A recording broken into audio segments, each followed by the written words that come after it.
আছে না যে শ্বশুর বাড়িতে তুমি সারা দিন কাজ করো সকাল থেকে রাত পর্যন্ত, তবুও কিন্তু তোমার কোনো নাম ডাক হবে না। তুমি যদি 12 ঘন্টার জায়গায় 24 ঘন্টা সার্ভিস দিতে পারো তাহলেই তুমি সেখানে ভালো হয়ে উঠতে পারবে। তবুও কথায় কথায় শুনতে হয় যে সারাদিন বাড়িতে থেকে তুমি করলেটা কি, যত করলেও সেই পরের বাড়ির বউটাই ভালো হয়ে ওঠে।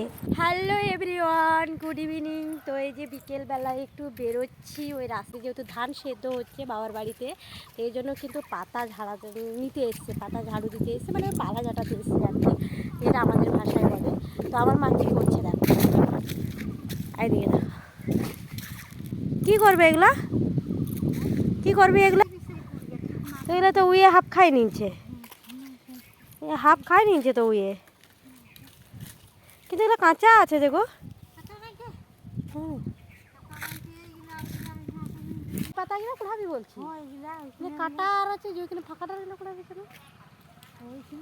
তো বন্ধুরা, তোমরা তো দেখতেই পেলে আমি এসেছি বাপের বাড়ি, আর বাপের বাড়িতে এসেই কিন্তু আমরা এসেছিলাম আগের দিন বিকেল বেলায়, আর আমাদের আস্তে আস্তে সন্ধে হয়ে গিয়েছিল। এই ভিডিওটা তার পরের দিনের ভিডিও। সকালবেলায় উঠেই বাবা অনেকগুলো চারা মাছ কিনেছিল, সেগুলোকে ভালো করে কেটে ধুয়ে দিয়ে এসেছি মল্লিকাকে, মানে আমার ভাইয়ের বউকে, সে রান্না করবে। আর আমি আর আমার মা এসেছিলাম বাড়ির দিকে কাঠ ঝুড়ি দেখতে। তো অনেকই কাঠ ঝুড়ি আছে, মা সেগুলো বার করছে, যেহেতু ধান সেদ্ধ করা হবে। তারপরেই আমরা দেখো বিকেলবেলায় মার সঙ্গে, মা যেহেতু পাতা ঝাড়ু দিবে বললো, তার জন্য বলছি চলো তাহলে আমিও তোমাকে একটু হেল্প করে দিই। এই জন্যই কিন্তু আমিও মার সঙ্গে চলে এসেছি। আর এই বাঁশ বাড়ির দিকে কিন্তু প্রচুর এই যে বট গাছের পাতা পড়েছে, আর এই পাতাতে কিন্তু দারুণ ধান সেদ্ধ হয়। বট গাছের পাতা যেহেতু অনেক মোটা মোটা, তো ধান সেদ্ধটা খুবই ভালো হয়। তার জন্যই আমি আর মা চলে এসেছি। এখানে অনেক পাতা ঝাড়ু দিয়ে নিয়ে যাওয়া হয়েছে, এই যে মা নিয়ে যাচ্ছে আর আমি ঝাড়ু দিয়ে দিচ্ছি, আর ঝাড়ু দিয়ে দিয়ে সব বস্তার মধ্যে পুড়ে দিচ্ছি। সেদ্ধ করা হবে কালকে সকালে। চলো তবে সকালে সেদ্ধ করার ভিডিও তোমাদের সঙ্গে শেয়ার করি। তো এই দেখো ধান সেদ্ধ শুরু হয়ে গেছে, আর আমি কিন্তু আঁচ দিচ্ছিলাম। এইদিকে দেখো বর পাতা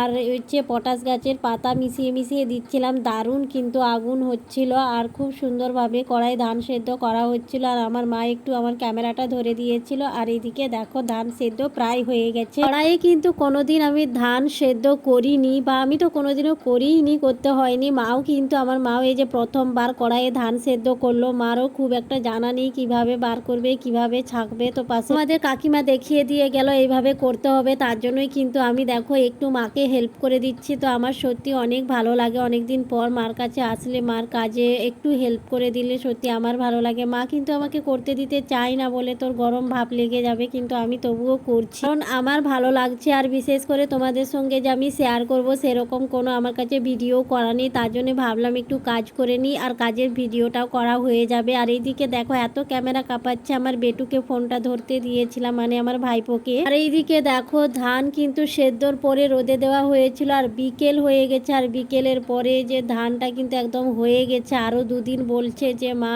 রোদে দিতে হবে, তো এগুলোকে গুটিয়ে দেওয়া হবে এখন। তো আমি এই যে কুড়োল নিয়ে টানছি, আর এইদিকে আমার ভাইপোর দুষ্টুমি দেখো, তাকে টানতে দিচ্ছি না বলে সে রেগে যাচ্ছে, সেও টানবে। সে আমাকে বলছে পিসিমণি আমাকে দাও, আমি টানি, আর সে টানতে শুরু করলো। আর আমরা দেখো বাবার বাড়িতে তো 2-3 দিন ধরে থাকলাম, এনজয় করলাম। এবারে বাড়ি যাওয়ার পালা। বাড়ি বলতে মেয়েদের তো নিজের বাড়ি বলে কিছুই হয় না, এক হচ্ছে বাবার বাড়ি আর এক হচ্ছে শ্বশুর বাড়ি। তো আমাদের বাবার বাড়িতে ঘোরা কমপ্লিট হয়ে গেছে, আমরা চলে যাচ্ছি এখন ঘুরে আবার শ্বশুর বাড়ি। সুন্দর সবুজ সবুজ ক্ষেত দেখে দেখে, এত সুন্দর মনোরম রাস্তাঘাট, সত্যি মনটা পুরো ভরে যাচ্ছে। আজকের মতন ভিডিওটা এই পর্যন্ত, বাই বাই।